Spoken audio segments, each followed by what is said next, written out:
सरकार निर्देश अनुसार मंगलवार पुरी जिलार 54 गोटी मद दोकान नीलाम प्रक्रिया टाउन हॉल अनुष्ठित हो जाइए।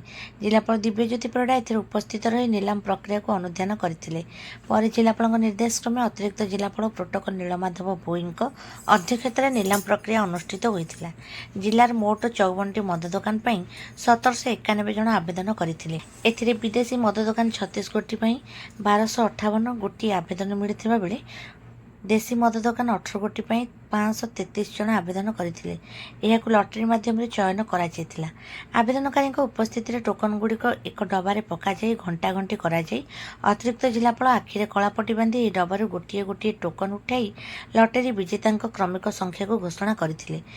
से क्रमिक संख्यार नामधारी संपृक्त मद दोकान विजेता बोली घोषणा कर कार्यक्रम में पुरी महानगर निगम युग्म कमिशनर अभिमन्यु बेहेरा, उपजिलापाल राजकिशोर जेना, राष्ट्रीय सूचना विज्ञान केन्द्र जिला सूचना विज्ञान अधिकारी विश्वनाथ पंडा, सूचना और लोक संपर्क उपनिर्देशक संतोष कुमार सेठी, अतिरिक्त सूचना विज्ञान अधिकारी दुर्गा प्रसाद जेना प्रमुख उपस्थित थे। अबकारी अधीक्षक जगदीश सामुल और अबकारी कार्यालय अन्य अधिकारी कर्मचारी कार्यक्रम परिचालन में सहयोग करते।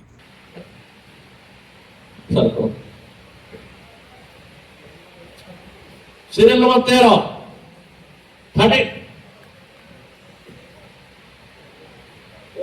अमित राज। Lucky winner is Amit Raj.